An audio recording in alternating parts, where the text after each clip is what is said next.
Hi, this is Peter, Hi, this is Sandra, and we are medievalist.net.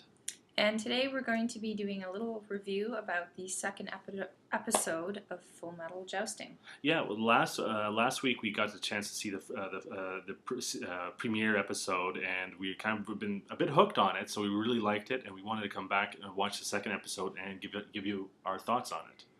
So, who are you going for? Well, I'm always going for the black team. It doesn't matter.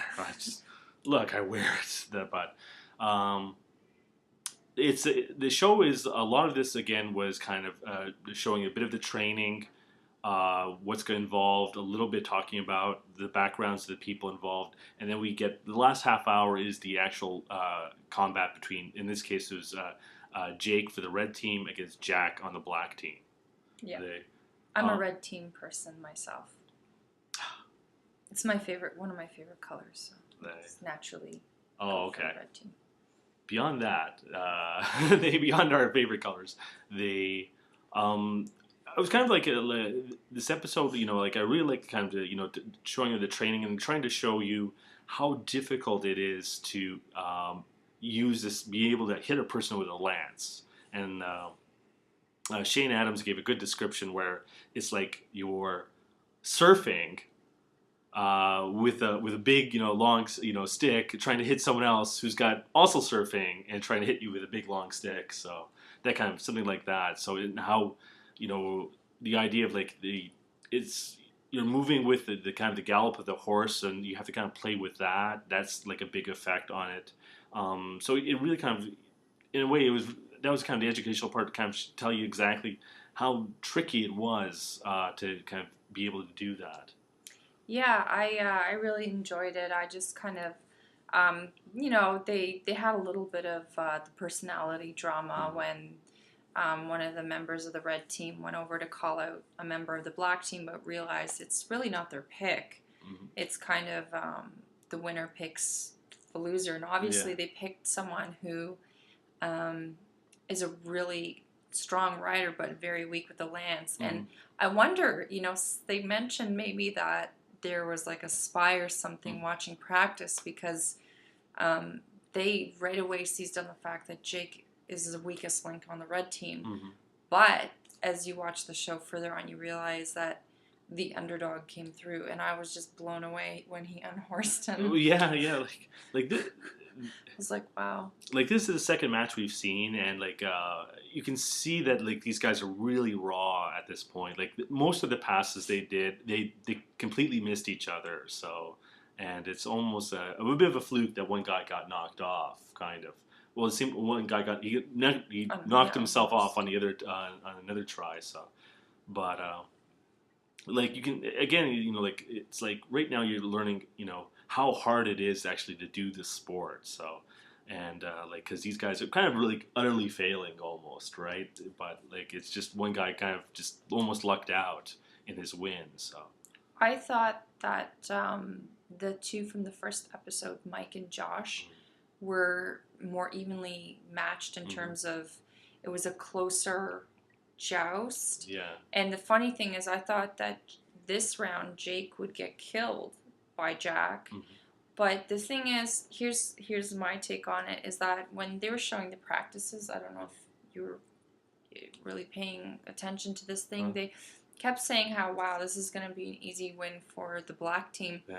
And I think that because Jack had such a good practice, he came into it really cocky. Like, this one's yours. Even the guy clapped and says, this one's yours, this one's yours. Yeah. So he kind of went into it like, yeah, whatever. And just, whereas Jake was freaking out, thinking I'm going to lose. Mm-hmm. And so I think he tried harder. It makes for good television. I really as this, you said, the one cocky guy really got what he deserved in the end.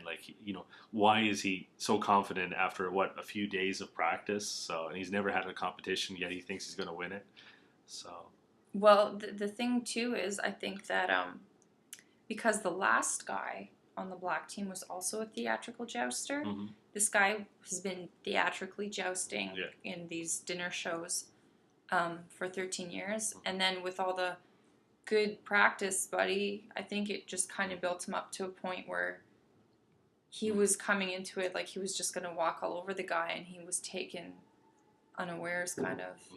So I thought it was great TV, but it was also kind of just to show you that no matter how good you are, whatever, you can't go into jousting thinking it's going to be a walk in the park. And you made a point when we were watching the show, like the guy got really rattled by getting knocked off. Yeah, he lost teeth. And he was like knocked off on the very first run, so it's like, you know, it really probably affected him for the rest of the other 7 times that they went past each other. It's like he's probably got that back in the mind not to fall off, you know, not to get knocked off, because, you know, if you get knocked off, that's 10 points, 10 points, which is a huge swing. Like it's, and like they were at the end, it's like you gotta, you know, in order to win, you have to knock the other guy off. So it's always kind of thinking that. So I can see how like that one episode just really changed the whole scope of the match.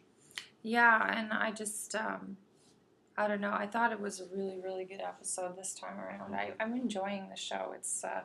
It's got the reality drama, but it's not so over the top. I'm really enjoying, like, you never know what you're going to get with these guys, because what looked like an easy win tonight came into, like, a total turnaround. So I was, like, kind of happy to see that. Like I'm gonna be, you know, I'll be looking forward to seeing these guys will be able to, you know, get better and be able to, kind of just do a better job at like at these jousts. Sorry about that. And be able to kind of like, because right now most of the passes they're not even hitting each other, like they're not gaining points. So you know, hopefully within the next like 2 or 3 episodes, we're gonna kind of see people where they'll be able to get most, like they'll be, instead of winning, you know, by 1 or 2 shots, like one person might be able to really rack up like 8 or 9 hits, or 6 or 7 hits out of 8 tries. So I'd like to kind of see that and I hope that's where they're going with this show. Like we're gonna see as the kind of cream of the crop kind of emerge. I'm interested to see who's going to emerge, because like I said, anything goes with this show, and the guy that everybody thought would get knocked off actually won. So I'm very curious to see who gets, like, say, down to the final 4. That's going to be a really good show. But yeah, don't hesitate to join us next Wednesday. Yes, and if you're watching in the States, I know that you're probably coming up to the season finale.